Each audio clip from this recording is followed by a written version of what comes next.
ભગવાન દુઃખ નાખે ને ત્યાં પૂરી વિપત નાખી એમ. ગરીબાઈ ત્યાં વધારે દુઃખ ત્યાં છે. ગરીબાઈ હોય ને ત્યાં ભગવાન કસોટી વધારે કરે છે અને વેરાય બહુ નાખે ભગવાન નાખે એમ.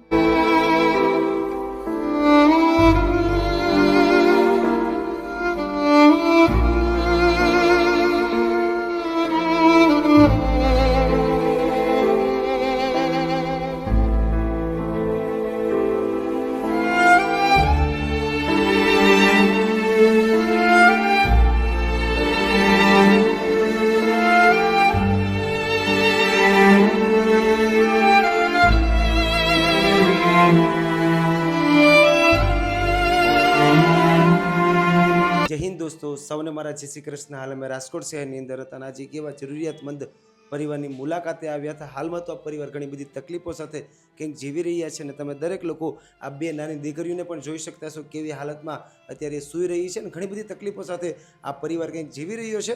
તો બસ આજે આ પરિવાર સાથે વાતચીત કરીને પરિવારની મદદ કરવાની કોશિશ કરી અને પ્લીઝ દોસ્તો આ વિડીયો શેર કરવાનો નહીં ભૂલતા, કારણ કે આજે આ પરિવાર ઘણી બધી તકલીફો સાથે પોતાના દિવસો પસાર કરી રહ્યા છે. તો ભાઈ, પહેલા તો મારું નામ નિલેશભાઈ છે. તમારું શું નામ છે? પુનાભાઈ. અને તમારું બેન? મારું નામ તેજુબેન. અને તારું શું નામ છે બેટા? બીજાબેન. અને તારું બેટા? હેતર. હેતલ. તો તારી શું ઉંમર છે હેતલ? તને અને તારી સંગીતા? 20 વર્ષ. તો બેન, હાલમાં શું તકલીફ પડી રહી છે? સાહેબ ગણવા બે તો ઘણી છે તકલીફ. અમે આ દુઃખ સહન કરી છે ને એ અમને જ ખબર છે. દીકરીને ઉપાડવી, ફેરવવી, લઈ જાવી, મારે હી હલાતું નથી. મારો પગ હોજી ગયો સાહેબ. મને જો આ પગમાં હોજા સડી ગયા. ડોક્ટર કે બેન તમે પાણીમાં ભીંજાતા ને બી દીકરીને નવડાવવી હોય તો હું તો નવડાવી શકું, કાંઈ પપ્પાત ન નવડાવી શકે. ઘડીક એને દીકરી એમ કે મમ્મી વાહો તપી ગયો તો ઘડીક બેહાડવી પડે, વળી પાણી પાવું પડે, ખવડાવવું પડે, પીવડાવવું પડે. વળી એમ કે મમ્મી હવે મારે ઘડીક હું હે તો હુડો. અમે એને મૂકીને સેટ્યું ન જાય હજી દીકરીને મૂકી. ઘડીક એનો હાથે આમ થઈ ગયું ને તો મમ્મી મને હાથ આમ કરી દો, મમ્મી મારે પડખું ફરવું.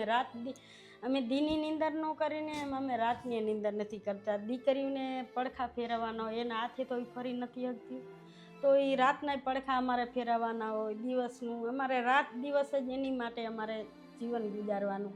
ભલે અમારું જીવન ભલે બગડી જાય પણ મારી દીકરી માથે તપ ન પડવો પડે. દીકરીની દુઃખી નહીં કરવાની, કારણ કે ભગવાને એને કોઈ હાલવા ચાલવાનો ફરવાનો એને તો લાભ નથી દીધો. દુઃખ તો બહુ થાય છે રી. અમને એમ થાય છે કે અમે ઝેર પીને વયા જાય, દીકરીને પાઈ દઈએ. અમારું આ શું ભગવાને આટલી બધી તકલીફ નાખી દીધી. દુનિયા સારું બોલે, કોઈ હીણું બોલે કે આ બબે દીકરીઓ તમારા ઘરે છે, પણ તોય છતાંય અમે સહન શક્તિ કરીને પણ અમે આ દીકરીની સેવા કરી. એને મૂકીને અમે ક્યાંય કામ ધંધે ન જાય હકી કે ક્યાંય ન જાય હકી. તો અમે રાજકોટ જાય, ત્યાં જાય ને ઝાડવે પથારી અને દીકરીઓને બેહાડીને અમને કોઈ 5-10 રૂપિયા દે ને તો હાંજ પડે ને તો અમે ઘરે આવી અને કરિયાણું લઈને રાંધી અને એને ખવડાવી. આવી રીતથી જીવન ગુજારો કરી રહ્યા છીએ. શું કરું, કર્મમાં આવી કીર્તન લખાણા ભગવાને લખ્યા હે તો શું કરવું સાહેબ અમારે. એટલે અત્યારે માંગીને ઘરનું ગુજરાન ચલાવો છો? માંગીને અમે ગુજરાન ચલાવી છીએ. તો કાકા, તમે કઈ કામ કરો છો કે અત્યારે? હું ક્યાંય કામે જતો નથી, બે દીકરીની સેવા કરું છું. અમે કેને કેવા જાય, દુઃખ છે તો કેને. ઘરમાં ખાવા હોય કે ના હોય, ચાલુ વરસાદે બેઠા હોય કોઈ ઘરમાં, નથી એમ આ દીકરી એમ કે ખાવું પણ પૈસા વગરનું આપણે કેવી રીતે ખાવાનું લેવા જવું? અત્યારે મોંઘવારી જોવો તો તમે એમ તો ભાવ વધી ગયા, કોઈ બાકી રાખે નહીં. 10-20 રૂપિયા બાકી રાખો તો એમ કે નહીં બાકી નહીં રાખો. પણ શું કરું, બેઠા રહે ભૂખ્યા સાહેબ. આવી પોઝિશન છે અમારી. શું કરવું સાહેબ, કયો ગરીબાઈ છે, મજબૂરી છે સાહેબ અમારી. અટાણે વળી કોરાડું હોય ને તો વળી અમે 1-2 કલાક જઈ આવી તો વળી થાય કરિયાણાને તો અમે રાંધીને ખવડાવી. નહીં ચોમાસું હોય, હેલી હોય, 4 દીની 5 દીની તો ઘરમાં વાપરવાનું ન હોય ને તો અમે એમને મેં કયાક વીરી ભૂખ્યા. શું કરવું સાહેબ, કયો ના હોય તો ક્યાં જવું લેવા? ન હોય ત્યારે ભૂખ્યા સુઈ જાવ છો? સુઈ જાય ભૂખા સુઈ જાય. શું કરું? તો બા, આજે આ બંને દીકરીઓને થયું તો શું? એ આ દીકરીને એક જલમતા જ અમે ઊભી રાખીને તો દીકરી પગ ન માંડી થઈ ગઈ, એના પગ લબડવા માંડ્યા. પછી હું દવાખાને લઈ ગઈ તો સાહેબ કે આને આંસકી આવી ગઈ છે, એમાં એને નસું ખોટી થઈ ગઈ છે, આખા અંગની જ રગું ખોટી થઈ ગઈ. તો અમારી આમાં કાંઈ લાગે એમ નથી, તમે ખવડાવીને સેવા કરો. જી ભગવાન દુઃખ નાખે ને ત્યાં પૂરી વિપત નાખી એમ. ગરીબાઈ ત્યાં વધારે દુઃખ છે. ગરીબાઈ હોય ને ત્યાં ભગવાન કસોટી વધારે કરે છે અને વેરાય બહુ નાખે ભગવાન નાખે એમ. તો બેટા, આજે વિડીયોના માધ્યમથી તું લોકોને કઈ કહેવા માંગતી હોય તો? અમે તો લોકોને એટલું જ કહી કે અમારા ગરીબ માટે સપોર્ટ કરો અને અમારા ગરીબને સહાય કરો. તમે આ શું શુદ્ધ જમવાનું, ફરવાનું નહીં, હાલવાનું નહીં, ચાલવાનું નહીં, જ્યાં સૂતું હોય ત્યાં સૂતું જ રહેવાનું. તો બેન આજે તમારી દીકરીઓ એક જ જગ્યા પર સુઈને હામાન બધા પરફોલા નહીં પડી જતા હોય? અમે આમ બેહાડી વળી ઊભી કરે અમે એના સેફ એ તો અમે અમારા ફેરવી મમ્મી છીએ પપ્પા સેવા એની કરીએ. ધ્યાન નથી રાખતા ને એટલી અમારા મમ્મી પપ્પા અમારી ધ્યાન રાખી શકે. એટલી તમારી સેવા કરે છે. અમારા મમ્મી પપ્પા અમને નીકળી જાય કામે જઈ શકતા નથી. અમને જમવાનું મળે ને તો જમી શકીએ, નકર અમે ભૂખ્યા સુઈ રહીએ. આમ મદદ કામ કરી શકતા નથી ને અમને નીકળી ક્યાંય જઈ નથી શકતા. અમારી પરિસ્થિતિ આમ નબળી છે તો અમારા મમ્મી પપ્પા અમને નીકળીને ક્યાંય જઈ નથી શકતા.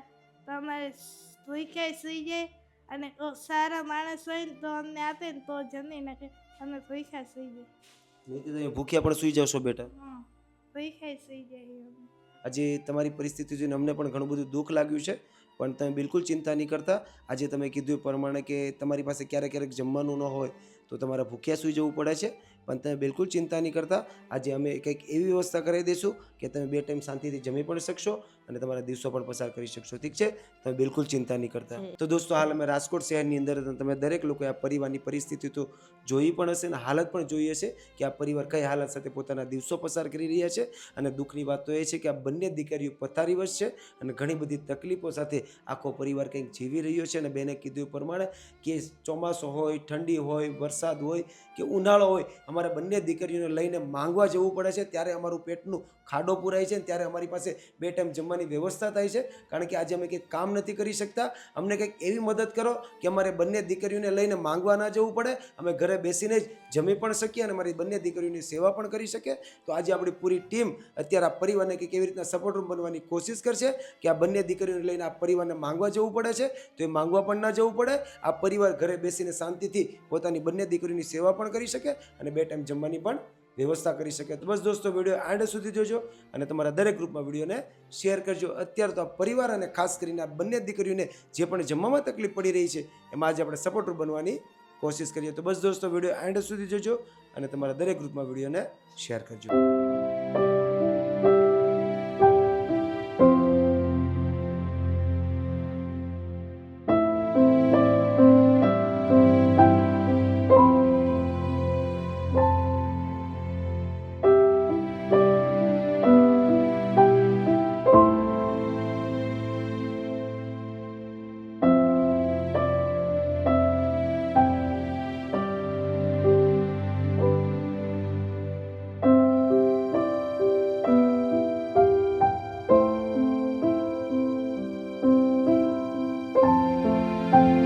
તો દોસ્તો તમે દરેક લોકો આગળના વિડીયોમાં જોયું થશે કે આ પરિવાર કઈ હાલત સાથે પોતાના દિવસો પસાર કરી રહ્યો હતો અને આ પરિવારની ખાલી એક જ રિક્વાયરમેન્ટ હતી કે આજે અમારે જે પણ રાશનની તકલીફ પડી રહી છે જો અમને રાશન મળી જાય તો અમારી દીકરીઓને લઈને કોઈ પાસે માંગવા ન જવું પડે. કારણ કે આજે આ પરિવાર પાસે કોઈ પણ પ્રકારની ઇન્કમ નથી, કોઈ પણ પ્રકારની આવક નથી અને આ પરિવાર પાસે 2 ટાઈમ જમવાની વ્યવસ્થા પણ નહોતી. પણ અત્યારે તો પરિવારની પરિસ્થિતિને ધ્યાનમાં રાખીને અને ખાસ કરીને આ 2 દુઃખી દીકરીઓની પરિસ્થિતિને ધ્યાનમાં રાખીને આ પરિવારની રિક્વાયરમેન્ટના હિસાબે પરિવારે જે પણ રાશન કરિયાણું કીધું હતું એ બધું જ રાશન કરિયાણું અત્યારે આપણે લઈ લીધું છે, જેથી કરીને આ પરિવારને જે પણ જમવામાં તકલીફ પડી રહી હતી એમાં પરિવારને બહુ મોટી રાહત મળશે. અને દોસ્તો આજે આપણને ખાસ આ સંપૂર્ણ કાર્ય માટે જેણે સપોર્ટ કર્યો છે એવા અમારા ખાસ સપોર્ટર હેમલભાઈ પટેલ જે યુએસએ અમેરિકાના રહેવાસી છે.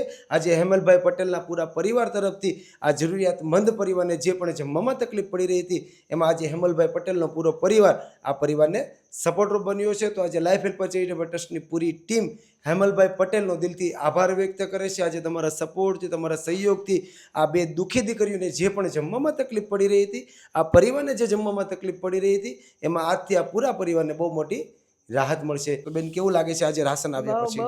બહુ ખુશી છે. અમે ખુશી ખાઈને આશીર્વાદ દે સાહેબ. અમારા ગરીબ માણસનો ખૂબ ખૂબ આભાર કર્યો ને તમે બહુ અમને રાજી કર્યા, અમને આપ્યું. સારું થશે સાહેબ. અમે તમને આશીર્વાદ દઈએ કે ભગવાન તમારું ભલું કરે અને આવી જ સેવામાં મદદ કરતા રહેજો સાહેબ. અને બેન આજે ખાસ આપણને સંપૂર્ણ કાર્ય માટે જેને સપોર્ટ કર્યો છે એવા અમારા ખાસ સપોર્ટર હેમલભાઈ પટેલ જે યુએસએ અમેરિકાના રહેવાસી છે. આજે હેમલભાઈ પટેલના પૂરા પરિવાર તરફથી તમને આ સંપૂર્ણ રાશન માટે સપોર્ટ મળ્યો છે. તો તમે આજે હેમલભાઈને કંઈ કહેવા માંગતા હોય તો? ભગવાન તમને જાજુ દે. અમને ખૂબ ખૂબ આભાર મળી ગયો 2 ટાઈમનું. હવે અમે ખુશીથી જમશી, અમારી દીકરી જમશે, અમે જમશી અને અમે સેવા કરશી. ભગવાન તમને જાજુ દે અને મારો રામ તમને આવી સેવામાં મદદ કરતા રહેજો ને અમે ખૂબ ખૂબ તમને જમીન આશીર્વાદ દેવી ભાઈ. અમે ખાઈને તમને આશીર્વાદ દેવી કે ભગવાન તમને જાજુ દે અને તમને હે ને મારો રામ સુખી જ રાખે. ભગવાન મારો રામ ને માતાજી ભગવાન તમને સુખી જ રાખે. આમ ભાઈ થેન્ક યુ સો મચ બેન. તો ભાઈ આજે આપણને આ સંપૂર્ણ કાર્ય માટે જેણે સપોર્ટ કર્યો છે એમને તમે કંઈ કહેવા માંગતા હોય તો? સાહેબ તમે આટલો સપોર્ટ કર્યો છે, અમને ખૂબ ખૂબ આભાર. ઘરની અંદરમાં ખાવાનું હતું તો ખાવાનું આવી ગયું, ધન આવી ગયું, બધું આવી ગયું. તો આવો સપોર્ટ કરતા રહેજો. Thank you so much. તો બેટા આજે તું કહેતી હતી ને તારી પાસે જમવાની વ્યવસ્થા નથી, તારા પપ્પા તારી સેવા કરે છે કારણ કે તમે ઘણી બધી તકલીફો સાથે જીવી રહ્યા છો, પણ હવે તમારી રિક્વાયરમેન્ટના હિસાબે બધું જ રાશન આવી ગયું છે અને આ રાશન માટે જેણે સપોર્ટ કર્યો છે એમને તું કંઈ કહેવા માંગતી હોય તો બેટા? દ્વારકાધીશ અમને ખુશ રાખે ને ભગવાને અમને જીવન અને સપોર્ટ કરે ને દ્વારકાધીશને કહે કે દ્વારકાધીશ એને આમ સુખી રાખે ને એનો અમે ખૂબ ખૂબ આભાર માનીએ છીએ. Thank you so much. તો થેન્ક યુ સો મચ હેમલભાઈ પટેલ. આજે તમારા સપોર્ટથી તમારા સહયોગથી આ બંને દીકરીઓના ચહેરા ઉપર સ્માઇલ આવી છે અને ખાસ કરીને આ પરિવાર પણ બહુ બધો ખુશ થયો છે કારણ કે આ પરિવાર પાસે 2 ટાઈમ જમવાની વ્યવસ્થા નહોતી, પણ આજે તમારા સપોર્ટથી તમારા સહયોગથી આ પરિવારને 2 ટાઈમની જમવાની વ્યવસ્થા થઈ છે અને આ પરિવાર આરામથી જમીને પોતાની બંને દીકરીઓની સેવા પણ કરી શકશે. તો આજે લાઈફ હેલ્પ ચેરિટેબલ ટ્રસ્ટની પૂરી ટીમ હેમલભાઈ પટેલનો દિલથી આભાર વ્યક્ત કરે છે. તમે જ્યાં પણ હો ત્યાં ભગવાન તમને તન મન ધનથી તંદુરસ્ત રાખે. બસ હર હંમેશને માટે આવી જ રીતના જરૂરિયાતમંદ લોકો માટે, નિરાધાર લોકો માટે સપોર્ટર બનતા રહેજો. Once again thank you so much હેમલભાઈ પટેલ. ભગવાન તમારા અમારે આવું લખેલું વિશે તમારા હાથનું દેવાનું તો ભગવાન તમને ને અમને આ રસ્તો દેખાડીને તમને ભગવાન અહીં કને દેખાડી રાખે. અહીંયા કને દુખિયા માણસ છે અહીંયા સપોર્ટ કરો. તમને સારા માણસોને અહીં મોકલા સેવા કરવા ભાઈ. મારા રામે જ તમને આ રસ્તો દેખાડ્યો અમને આવા સારા આવા. બિલકુલ સાચી વાત છે. અને આજે ભગવાનના આશીર્વાદ અને દરેક લોકોનો સાથ સપોર્ટ, જેવી રીતના આજે હેમલભાઈ પટેલ સપોર્ટર બન્યા છે એવી રીતના દરેક લોકોનો સાથ સપોર્ટ હોય ત્યારે જ અમે તમારી જેવા દરેક લોકોના ચહેરા ઉપર સ્માઇલ લાવી શકતા હોય છે. અને તમારા જેવા સારા માણસોનો સપોર્ટ કરી તો અમે આ સેવા કરી શકીએ ને કે અમે ક્યાંય સેવા કરી શકીએ. અમારે હાંજનું કરતા હવારનું તૂટતું ને હવારના કરતા હાંજનું તૂટતું અમે કઈ ભૂખ્યા પડ્યા રહેતા હોય. બિલકુલ સાચી વાત છે. પણ હવે તમે બિલકુલ ચિંતા નહીં કરતા. હવે તમારા ભૂખ્યા નહીં રહેવું પડે. હવે રાશન બધું આવી ગયું છે જેથી કરીને તમે આરામથી તમે જમીને તમારા દિવસો પસાર કરી શકશો. ઠીક છે, કઈ વાંધો નહીં. સારું, ચાલો અમે રજા લઈએ છીએ. અમને ને અમારી પૂરી ટીમને એવા આશીર્વાદ આપજો કે અમે તમારી જેવા વધારે લોકો સુધી પહોંચી શકીએ. માતાજી બેઠા ને તમને આગળ જ આવે કરશે અને તમારું ભેગા અમારે તો હું અમારા ધર્મે સપોર્ટ કરશે, તમારું રક્ષણ કરશે.